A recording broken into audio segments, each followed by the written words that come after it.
Welcome back everyone. Today we're going to start with the levy of IGST and how the IGST is being levied.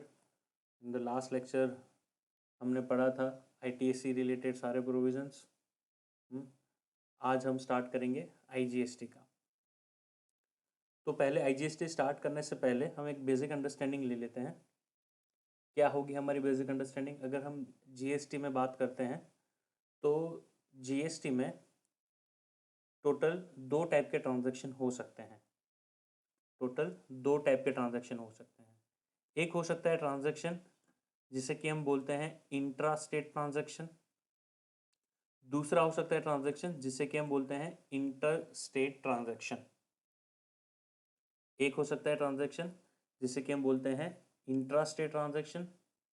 दूसरा हो सकता है जिसे कि हम बोल सकते हैं क्या? Inter state transaction. अब इंट्रा स्टेट ट्रांजैक्शन क्या होता है और इंटर स्टेट ट्रांजैक्शन क्या होता है? बिकॉज आप कौन सा जीएसटी टैक्स लगाओगे वो प्योरली डिपेंड करता है कि आपका ट्रांजैक्शन का नेचर क्या है. ट्रांजैक्शन का नेचर मतलब क्या? कि आपका ट्रांजैक्शन इंटर स्टेट ट्रांजैक्शन है या आपका ट्रांजैक्शन इंट्रा स्टेट ट्रांजैक्शन है. उस पर डिपेंड करता है कि आप कौन सा टैक्स लगाओगे. अब कैसे डिसाइड करेंगे कि ट्रांजैक्शन इंट्रा स्टेट है या इंटर स्टेट है? अगर इंट्रा स्टेट हुआ तो क्या करेंगे, अगर इंटर स्टेट हुआ तो क्या करेंगे? सो यही इसीलिए मैंने बाय वे ऑफ चार्ट मैंने यहाँ पे क्लैरिफाई किया है कि अगर आपका ट्रांजैक्शन इंट्रा स्टेट ट्रांजैक्शन हुआ, अगर ट्रांजैक्शन इंट्रा स्टेट ट्रांजैक्शन हुआ तो उस पर जो टैक्स लगेगा वो होता है CGST plus SGST. CGST plus SGST मतलब अगर ट्रांजैक्शन इंट्रा स्टेट हुआ तो दो टैक्स लगेंगे, CGST and SGST. CGST and SGST. हाँ, लेकिन अगर ट्रांजैक्शन इंटर स्टेट हुआ तो एक ही टैक्स लगेगा जिसे कि हम बोलते हैं IGST, integrated goods and services tax. यहाँ पे CGST का मतलब होता है central goods and services tax. SGST का मतलब होता है state goods and services tax. तो आपको लगेगा कि अगर ट्रांजैक्शन इंट्रा स्टेट हो गया तो इस पे तो दो टैक्स लगते हैं, so that is bad for an SSC. अगर इंटर स्टेट है तो एक ही टैक्स लगता है, so that is good as compare to आपका इंटर स्टेट ट्रांजैक्शन. अगर इंट्रा स्टेट हुआ तो दो टैक्स लगते हैं, इंटर स्टेट हो गया तो एक ही टैक्स लगता है. तो ये अच्छा है ना, इंटर स्टेट ज़्यादा अच्छा है. देखो ऐसा नहीं है. अगर ट्रांजैक्शन इंट्रा स्टेट हुआ और आपका गुड्स का रेट है 20% फॉर एग्जाम्पल, उस पर 20% टैक्स लगता है, तो टैक्स लगेगा किस तरीके से? 10% CGST लगेगा, 10% SGST लगेगा, टोटल आप 20% पे कर रहे हो. अगर ट्रांजैक्शन इंटर स्टेट हुआ तो अभी भी आप 20% ही पे कर रहे हो, लेकिन यहाँ पे वो बाइफर्गेशन 10+10 नहीं होगा, सीधा 20% IGST लग जाएगा. तो यहाँ सिर्फ बाइफर्गेशन नहीं हो रहा है कि CGST का कितना, SGST का कितना. मतलब बेसिक क्या है CGST SGST कि सेंट्रल गवर्नमेंट का कितना, स्टेट गवर्नमेंट का कितना, वो बाइफर्गेशन यहाँ पे नहीं होगा. सीधा 20% IGST लग जाएगा, अपफ्रंट सीधा 20% IGST लग जाएगा. तो यही बात है, उसके अलावा और कुछ नहीं है कि एक में ज़्यादा टैक्स लगता है एक में कम टैक्स लगता है, ऐसा नहीं होता है. सिर्फ बाइफर्गेशन का फर्क पड़ता है कि अगर ट्रांजैक्शन आपका हुआ, अगर आपका ट्रांजैक्शन हुआ इंट्रा स्टेट, अगर ट्रांजैक्शन हुआ इंट्रा स्टेट तो जो दो टैक्स लगेंगे उसे हम बोलते हैं CGST and SGST. CGST and SGST. अगर ट्रांजैक्शन इंटर स्टेट हुआ तो लगेगा IGST एक. सो ये एक है 20%, जस्ट फॉर एग्जाम्पल. तो ये होंगे 10+10, 20%. So amount of tax, total amount of tax is going to remain same whether the transaction is an interstate transaction or whether the transaction is an intrastate transaction. कोई फर्क नहीं पड़ता है, दोनों case के अंदर टैक्स का पैसा सेम ही आपको पे करना पड़ेगा. पहली बात. तो फिर अलग टैक्स क्यों लगाते हैं? क्योंकि इंडिया के अंदर we have a democracy and we have a federal system. Federal system में क्या होता है? हमने ना सारे right, central government, state government, panchayat, वहाँ तक सारे right and the responsibility government की फिक्स की है। गवर्नमेंट को क्या काम करना है, हाँ, गवर्नमेंट का राइट क्या है, गवर्नमेंट की ड्यूटीज क्या है, उस हिसाब से गवर्नमेंट के राइट और ड्यूटी के हिसाब से उनको कुछ वर्क अलोकेट किया है। तो जैसे national level of security would be the responsibility of central government. हाँ, नेशनल लेवल की सिक्योरिटी किसकी रिस्पॉन्सिबिलिटी होगी, सेंट्रल गवर्नमेंट की। स्टेट लेवल सिक्योरिटी मतलब पुलिस किसके अंडर में आएगी, स्टेट गवर्नमेंट के अंडर में आएगी। तो यहाँ पे based on the task, based on the work assign, the government also have a power to charge and collect tax. तो अगर कोई ट्रांजैक्शन, अब ध्यान से सुना, अगर कोई ट्रांजैक्शन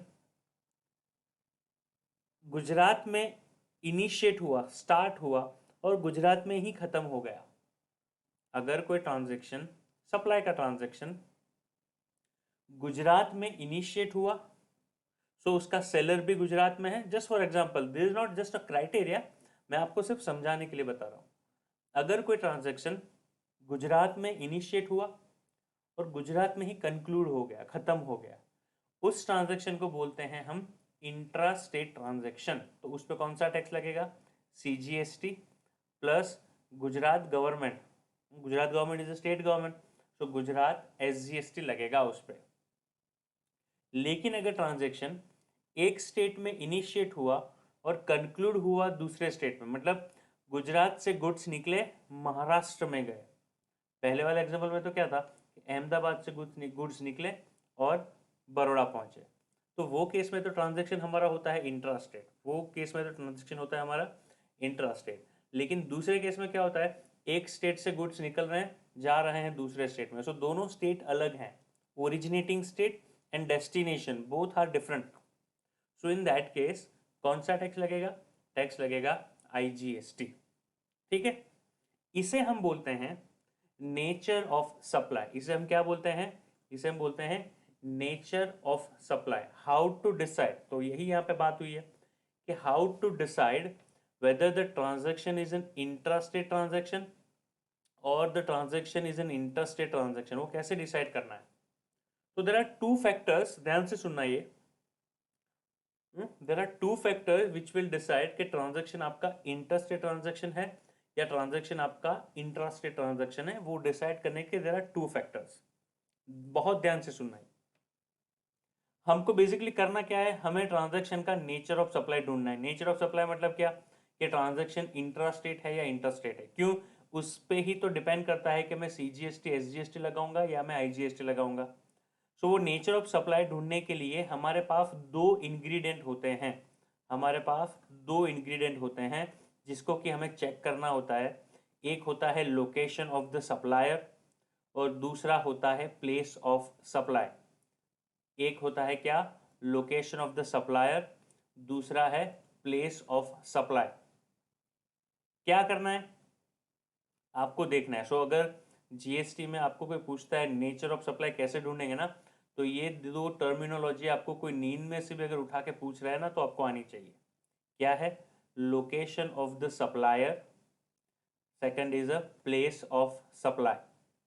अगर मैं आपको इसको सिंपल टर्म में एक्सप्लेन करना चाहूं, तो ये जो लोकेशन ऑफ द सप्लायर है, लोकेशन ऑफ द सप्लायर है, लोकेशन ऑफ द सप्लायर है, वो रिफ्लेक्ट करता है आपके ट्रांजैक्शन का starting point, originating point, transaction कहां से स्टार्ट हुआ।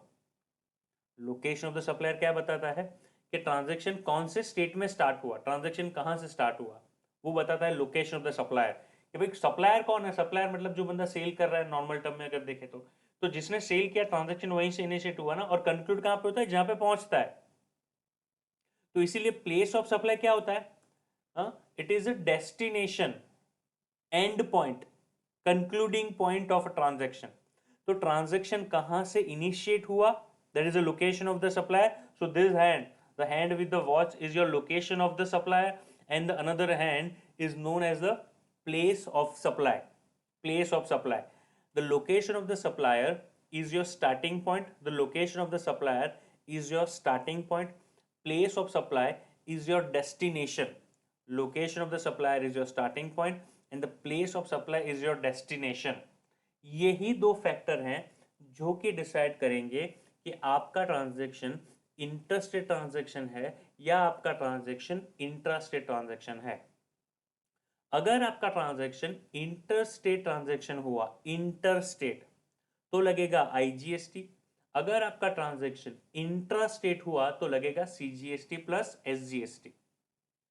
ठीक है, कैसे डिसाइड करेंगे? अभी भी लोकेशन ऑफ द सप्लायर और प्लेस ऑफ सप्लाई क्या है वो मैं नहीं पता है, वो आगे हम देखेंगे। जैसे कि मैंने बोला ना, location of the supplier and the place of supply, ये दो फैक्टर हैं जो हमें हेल्प करेंगे टू डिसाइड कि ट्रांजैक्शन इंट्रास्टेट है या इंटरस्टेट है, और वो हमें हेल्प करेगा टू फाइंड आउट कि कौन सा टैक्स लगेगा, सी प्लस एस लगेगा या फिर आई लगेगा सिर्फ।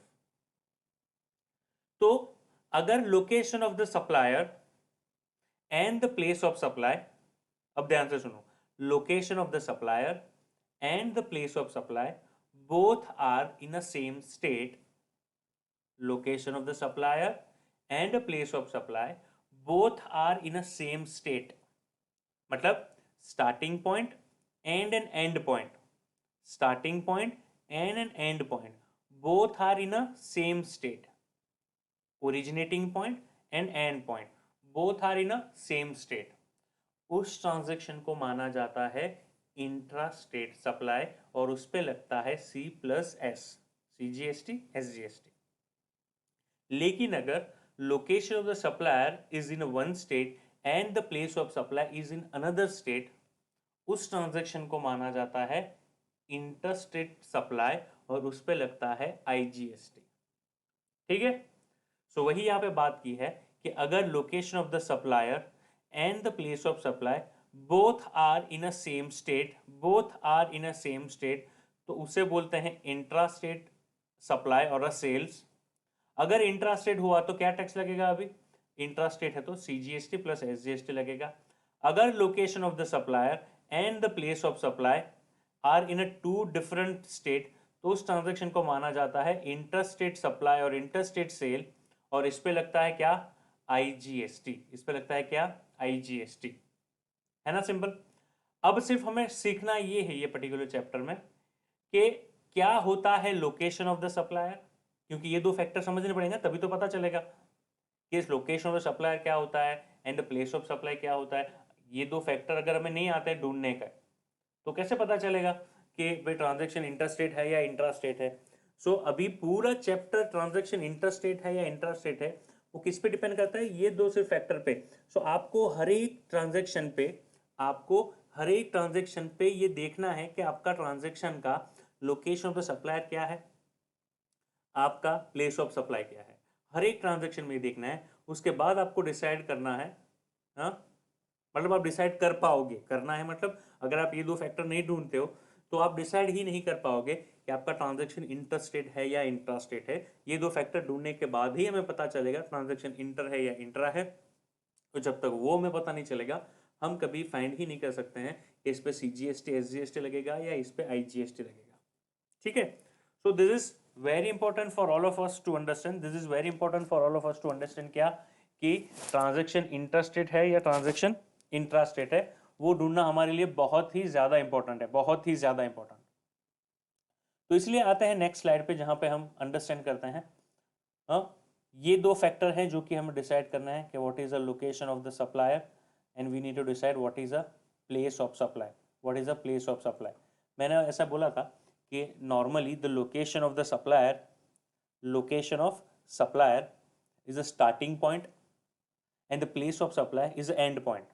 मतलब जहां से गुड्स निकला वो आपका होता है स्टार्टिंग पॉइंट, वो नॉर्मली होता है लोकेशन ऑफ द सप्लायर, और जहां पे गुड्स जा रहा है that is your destination end point, वो नॉर्मली होता है अपना प्लेस ऑफ सप्लाई। तो प्लेस ऑफ सप्लाई बेसिकली क्या होता है? प्लेस ऑफ कंजम्पशन, कहाँ पे गुड्स यूज होने वाले हैं, कहाँ पे गुड्स कंज्यूम होने वाले हैं, उसको हम बोलते हैं प्लेस ऑफ सप्लाई।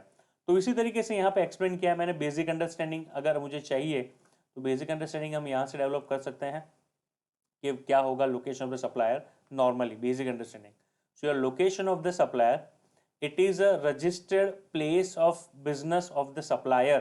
तो सप्लायर जहां से बिजनेस करता है, सप्लायर जहां से बिजनेस करता है, सप्लायर जहां से बिजनेस करता है, सप्लायर ही तो सप्लाई करेगा, वही तो ट्रांजैक्शन को इनिशिएट करेगा कि भाई हमें भेज रहा हूं। तो जहां से वो बंदा सप्लाई करता है वो उसको क्या बोलते हैं, उसका प्लेस ऑफ बिजनेस बोलते हैं। मतलब अगर पान के गल्ले वाले का प्लेस ऑफ बिजनेस कौन सा हुआ, वो गल्ला इटसेल्फ, क्योंकि वहां से वो सप्लाई कर रहा है।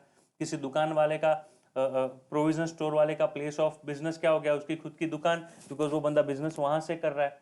सो आपको क्या देखना है कि location of the supplier normally is the registered place of business. मतलब बिजनेस का उसका जो प्लेस है वो प्लेस को हम बोलते हैं normally location of the supplier. And place of supply क्या होता है, डेस्टिनेशन, मतलब किसको मिलने वाला है। तो जिसको मिलने वाला है उसको क्या बोलते हैं नॉर्मली, हम बोलते हैं recipient. Recipient. So what is a place of supply? It is a registered place of business of the recipient. It is a registered place of business of the recipient. तो दोनों में फर्क क्या है, यहाँ पे आता है सप्लायर, यहाँ पे आता है रिसिपिएंट, दोनों में बाकी तो सेम ही है। सो अगर मुझे अंडरस्टैंडिंग करना है तो ये होगा आपका स्टार्टिंग पॉइंट, ये होगा आपका destination. This is your starting point, this is your destination. ठीक है, आपको प्लेस ऑफ सप्लाई ढूंढना है। अभी देख लो, हमारे पास जो टैक्स है जिसको कि हम बोलते हैं जीएसटी, वो जीएसटी किस पे लगता है, जीएसटी लगता है on supply of goods as well as supply of services, दोनों पे लगता है। अगर आपने गुड्स का सप्लाई किया तो भी जीएसटी लगेगा, अगर आपने सर्विसेज का सप्लाई किया तो भी जीएसटी लगेगा। So GST is levied on both supply of goods as well as supply of services, दोनों पे लगेगा। तो प्लेस ऑफ सप्लाई भी दोनों का अलग होगा। सो आप गुड्स सप्लाई कर रहे हो तो प्लेस ऑफ सप्लाई कुछ अलग होगा। आपका स्टार्टिंग पॉइंट सेम हो सकता है, मतलब जो बंदा सप्लाई कर रहा है स्टार्ट तो वहीं से हो रहा है, वो गुड्स सप्लाई करे या सर्विसेज सप्लाई करे उसमें कोई फर्क नहीं पड़ता है। लेकिन सर्विस के केस में ना बहुत बार डिफिकल्टी आती है। क्यों डिफिकल्टी आती है? क्योंकि गुड्स की तो हम मूवमेंट को देख सकते हैं, because goods are which are tangible. Tangible मतलब जिसको आप देख सकते हो, जिसको आप छू सकते हो। गुड्स का एक्चुअल फिजिकल मूवमेंट आप देख सकते हो कि देखो यहां से निकले यहां गए, तो जहां गए वो वाला डेस्टिनेशन हमारे ही स्टेट में है या किसी और स्टेट में है, आप वो फिजिकली गुड्स में देख सकते हो। वो आप फिजिकली सर्विसेज में नहीं देख सकते हो, क्योंकि सर्विसेज ऐसी है जो पता नहीं चलता है कि ये कहाँ कंज्यूम हुई। सो जैसे अगर मैं ये लेक्चर यहाँ पे बड़ौदा में रिकॉर्ड करके मेरे घर से मैंने अपलोड कर दिया इसको यूट्यूब पे, तो बंदा अभी कहाँ बैठ के देखेगा वो थोड़ी पता होता है। Services are intangible in nature, we can not identify कि कहाँ से बंदा, सामने वाला बंदा इसको देख रहा है, वो हम कभी आइडेंटिफाई नहीं कर सकते हैं। सो इसलिए, सिर्फ और सिर्फ इसलिए, ये तो हमने यहाँ पे ना बेसिक अंडरस्टैंडिंग डेवलप की प्लेस ऑफ सप्लाई की, बेसिक अंडरस्टैंडिंग, ये हमको सिर्फ समझने के लिए यहाँ पे हमने ऐसा रखा था। इसलिए एक्ट के अंदर प्लेस ऑफ सप्लाई अलग अलग तरीके से डिफाइन किए हैं कि place of supply of goods. So अगर ट्रांजैक्शन गुड्स का है तो प्लेस ऑफ सप्लाई हमें कैसे ढूंढना है, अगर ट्रांजैक्शन सर्विसेज का है तो प्लेस ऑफ सप्लाई हमें किस तरीके से ढूंढना है, वो दोनों एक्ट के अंदर अलग अलग तरीके से एक्सप्लेन किए हुए हैं, जो कि हमें पढ़ना है यहाँ पे। ये तो सिर्फ एग्जाम्पल है, ये आपके मटेरियल में भी एग्जाम्पल है, आप इसको देखोगे आपको समझ में आ जाएगा। तो मैं उतना डिटेल में अभी नहीं जा रहा हूँ कि बहुत मैंने ये एग्जाम्पल आपको दे दिए हैं और वही एग्जाम्पल फॉर्म में यहाँ पे लिखा हुआ है। ये इस पॉइंट पे आता हूँ मैं।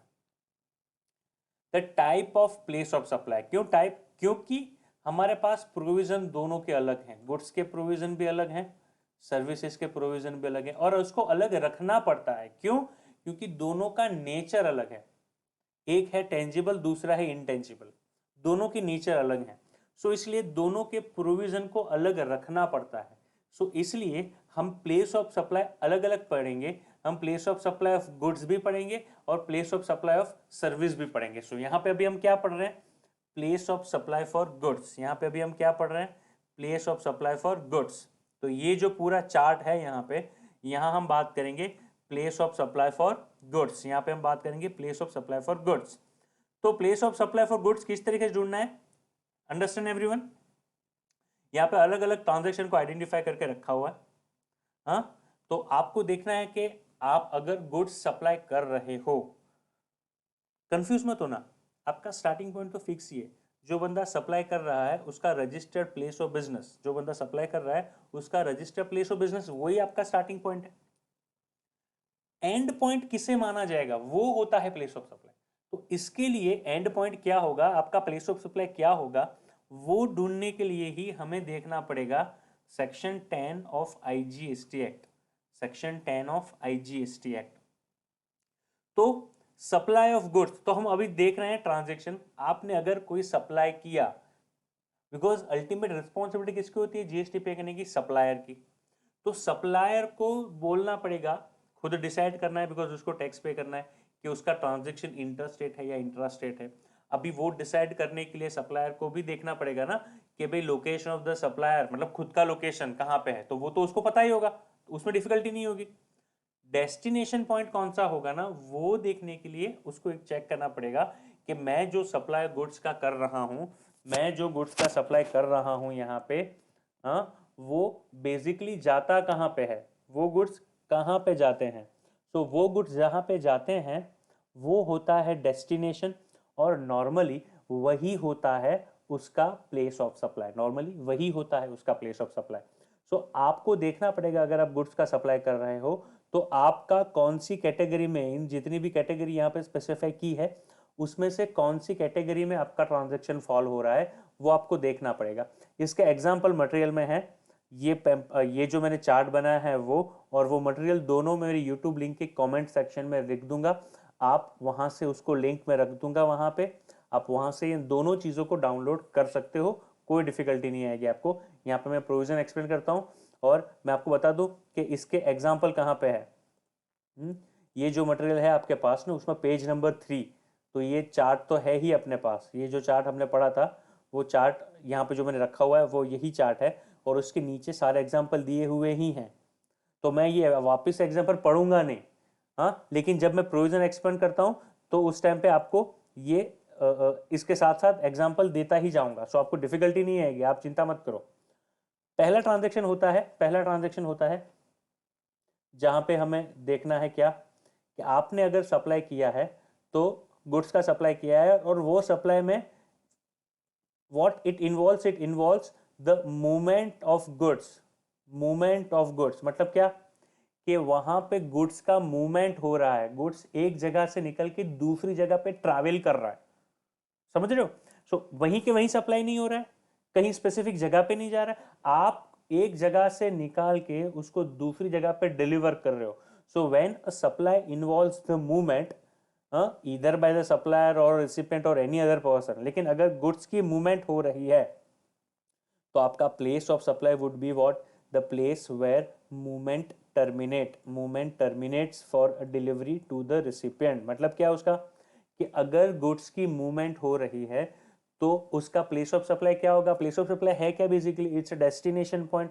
तो जहां पे डिलीवरी, सो सप्लायर का वहां से निकला और रिसिपिएंट को जहां मिलेगा, जिस जगह पे रिसिपिएंट को मिलेगा, where the delivery terminate to the recipient, उस जगह को माना जाएगा प्लेस ऑफ सप्लाई। तो आपको देखना पड़ेगा, तो आपको अगर मैं सिंपल एग्जांपल दूं इसका, कि अगर आपको टेलीविजन खरीदना है, अगर आपको टेलीविजन खरीदना है, आपने television online for example Amazon से ऑर्डर किया, हाँ, तो जहां पे आपने अमेजोन पे ऑर्डर रखा तो वो सप्लायर के पास वो ऑर्डर गया, वो देखेगा कि भाई सिद्धार्थ कहाँ से ऑर्डर दिया है, बिकॉज हमारा एड्रेस होता है ना, डिलीवरी एड्रेस तो होता ही है। तो मैंने डाला था बड़ौदा में, ओल्ड प्लाजा रोड पे कहीं पे रहते हैं ये भाई, उसको मुझे डिलीवर करना है। तो सप्लायर क्या करेगा, तो उसको डेस्टिनेशन पता चल गया ना कि गुड्स की डिलीवरी कहाँ पे होने वाली है, गुड्स की डिलीवरी होने वाली है गुजरात के अंदर बड़ौदा में। अभी वो बंदा या तो गुजरात में ही होगा सप्लायर जो है वो, तो या फिर गुजरात के बाहर होगा। अगर वो बंदा गुजरात के अंदर ही है तो उसे माना जाएगा इंट्रा स्टेट, अगर वो बंदा गुजरात के बाहर से आपको सप्लाई कर रहा है तो उसको माना जाएगा इंटर स्टेट। अगर गुजरात के अंदर है तो इंट्रा, तो लगेगा C+S, अगर गुजरात के बाहर से आपको सप्लाई कर रहा है तो लगेगा उस पर IGST, तो उसे माना जाएगा इंटर स्टेट सप्लाई। क्यों, क्योंकि यहाँ पे डिलीवरी करनी है, गुड्स रिक्वायर्ड मूवमेंट, उसके शोरूम से, उसके वेयरहाउस से, वहां जहां पे उसका वेयरहाउस है वहां से गुड्स निकल के आपके घर तक गुड्स मूवमेंट कर रहे हैं, फिजिकली गुड्स का मूवमेंट हो रहा है। सो अगर ऐसा कोई ट्रांजैक्शन है गुड्स का जहां पे गुड्स का मूवमेंट हो रहा है, वो ट्रांजैक्शन को, अगर आपका ट्रांजैक्शन ऐसा है तो वो ट्रांजैक्शन में प्लेस ऑफ सप्लाई क्या होगा, जहां पे डिलीवरी टर्मिनेट उस जगह पे, ठीक है। यही इसी तरीके के एग्जाम्पल पैम्पलेट में लिखे हुए हैं, मैं यहाँ पे आपको ऐसे ही ओरली बता रहा हूँ, मैं लाइन टू लाइन नहीं पढ़ रहा हूँ, so that we can save some time. और अगर आपको डिफिकल्टी लगती है ना, तो सबसे बड़ा बेनिफिट ये है क्योंकि ये लेक्चर सारे फ्री ऑफ कॉस्ट हम यूट्यूब पे अपलोड कर रहे हैं, इसको आप 2 बार भी सुन सकते हो, 3 बार भी सुन सकते हो, 10 बार भी सुन सकते हो, कोई रोकने वाला नहीं है। तो अगर पहली बार में शायद समझ में ना पाए, अगर समझ में नहीं आता है तो 1-2 बार सुनोगे, एग्जाम्पल देखोगे तो 100% समझ में आ जाएगा। और फिर भी अगर समझ में नहीं आता है तो आपके रिस्पेक्टिव टीचर को आप पूछ सकते हो। अगर वहां से because of any reason answer नहीं मिलता है तो you can any time contact us. हमारा डिटेल है कैप एकेडमी की वेबसाइट पे जाओ, नंबर सारे लिखे हुए हैं। हाँ, या फिर आप कमेंट के अंदर भी क्वेश्चन पूछ सकते हो। आप व्हाट्सअप कर सकते हो, आपको जो कन्वीनियंट होता है आप वहाँ से उस तरीके से मुझे कांटेक्ट करके आप मुझे क्वेरी पूछ सकते हो, या फिर अपने टीचर को बोलो कि सर को पूछो। हाँ, तो वो कहीं से मेरा कॉन्टैक्ट नंबर उनके पास होगा ही, तो वो मुझे क्वेरी पूछ सकते हैं। आगे बढ़ते हैं। दूसरा है goods deliver on the direction of the third person. Goods deliver on the direction of the third person, ये क्या है पता है? हम जब आईटीसी पढ़ रहे थे ना, उस टाइम पे मैंने आपको एक्सप्लेन किया था billed to ship to model, पता है? Billed to someone, ship to someone, यही वाला ट्रांजेक्शन है वो। कि अगर आप billed to ship to transaction कर रहे हो तो billed to ship to transaction में क्या होता है? एक बंदे ने ऑर्डर लिया, वो बोल रहा है, सो ए ने ऑर्डर लिया, ए बोल रहा है बी को कि भाई सी को गुड्स भेज दे। तो बी ने सीधे गुड्स सी को तो भेज दिए, ए के पास कभी गुड्स आए नहीं, लेकिन बी इनवॉइस तो ए को ही रेस करेगा। तो जब बी इनवॉइस ए को रेस कर रहा है तो वहां पे भले ही गुड्स ए को कभी नहीं मिले हैं, फिर भी ऐसा माना जाता है कि गुड्स मिले हैं ए को, और उस तरीके से ही टैक्स डिसाइड होता है। सो ये होता है principal place of business of the third person. Third person मतलब कौन? हमारे एग्जाम्पल में mister A is a third person.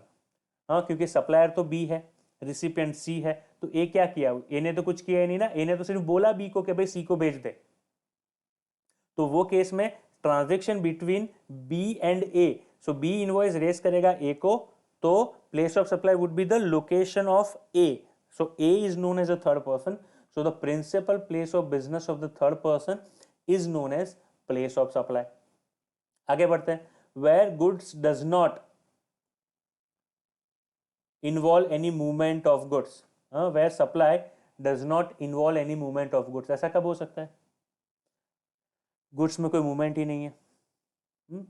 For example, आपने कोई ऑफिस रेंट पे ली, वो ऑफिस में एयर कंडीशन लगा हुआ था, तो उसके साथ एयर कंडीशन फ्री में नहीं आता है।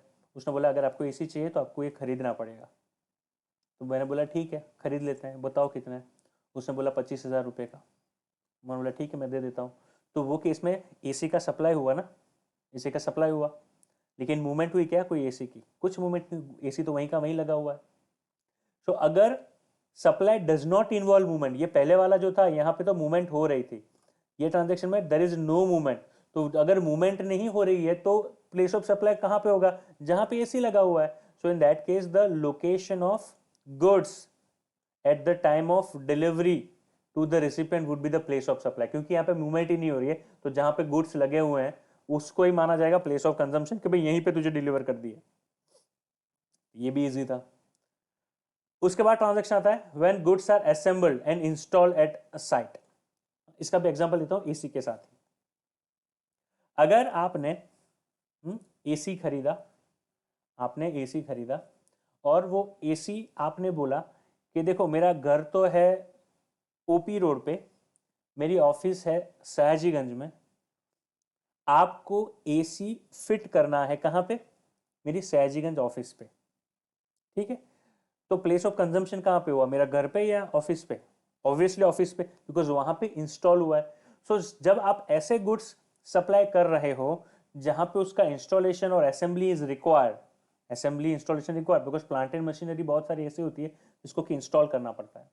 तो आप ऐसे गुड्स खरीद रहे हो जहां पे इंस्टॉलेशन और असेंबली इज रिक्वायर्ड, तो वहां पे प्लेस ऑफ कंजम्पशन कहां पे होगा? द प्लेस ऑफ इंस्टॉलेशन, जहां पे इंस्टॉलेशन हुआ उस जगह पे माना जाएगा कि सप्लाई हुआ है। जहां पे इंस्टॉल हुआ उस जगह पे माना जाएगा कि सप्लाई हुआ है। फिर on board conveyance. On board conveyance मतलब क्या? आपने अगर राजधानी में बैठे हो या फिर फ्लाइट में जाते हो तो आपको खाना देते हैं ना, उसी की बात हो रही है। सिंपल है ये भी, कि अगर मैं सप्लाई कर रहा हूं, तो अगर फॉर एग्जांपल मुझे इंडिगो ने या जेट एयरवेज ने कॉन्ट्रैक्ट दिया है कि भाई हमारी सारी फ्लाइट्स के लिए खाना आप दोगे, तो मैंने क्या किया? मैंने खाना दे दिया मेरे बड़ौदा एयरपोर्ट पे। मैंने खाना कहाँ पे दे दिया, बड़ौदा एयरपोर्ट पे इंडिगो वाले को या जेट वाले को खाना दे दिया। अब ये जेट वाला तो जब फ्लाइट टेक ऑफ कर लेगी, फिर पता नहीं इन एयर वो कौन से स्टेट के ऊपर होगी, वहां पे अपने कस्टमर को खिलाएगा। हमें तो कोई पता नहीं है ना भाई कि वो कहाँ पे खिलाएगा, वो तो मैं कभी ढूंढ ही नहीं पाऊंगा कि वो कहाँ पे खिलाएगा, उस हिसाब से डिसाइड करते हैं। इसलिए अगर गुड्स सप्लाई कर रहे हो आप फॉर ऑन बोर्ड, उसको बोलते हैं ऑन बोर्ड कन्वेंस, मतलब आप शिप में ट्रैवल करो, ट्रेन में ट्रैवल करो या फिर फ्लाइट में ट्रैवल करो, तो उसके ऊपर आपको जितने गुड्स दिए जाते हैं उसको बोलते हैं ऑन बोर्ड कन्वेंस। तो अगर आप ऑन बोर्ड कन्वेंस देते हो किसी कंपनी को, तो वहां पे प्लेस ऑफ सप्लाई क्या माना जाएगा, जहां से वो फ्लाइट में या ट्रेन में चढ़ाए गए हैं, the goods where it has been taken on a board. So जो स्टेशन से, तो आप अगर ट्रेन को भी सप्लाई कर रहे हो तो जो स्टेशन से वो गुड्स को ट्रेन में चढ़ाया गया, कंजम्पशन वही हुआ ऐसा माना जाएगा। फिर देखना नहीं है, फिर सोचना नहीं है कि एक्चुअली ये गुड्स कस्टमर को कब खिलाया, वो हमें नहीं देखना है। हमने गुड्स दिए कहाँ पे, बड़ौदा रेलवे स्टेशन पे, तो हम मान लेंगे कंजम्पशन बड़ौदा रेलवे स्टेशन पे हो गया।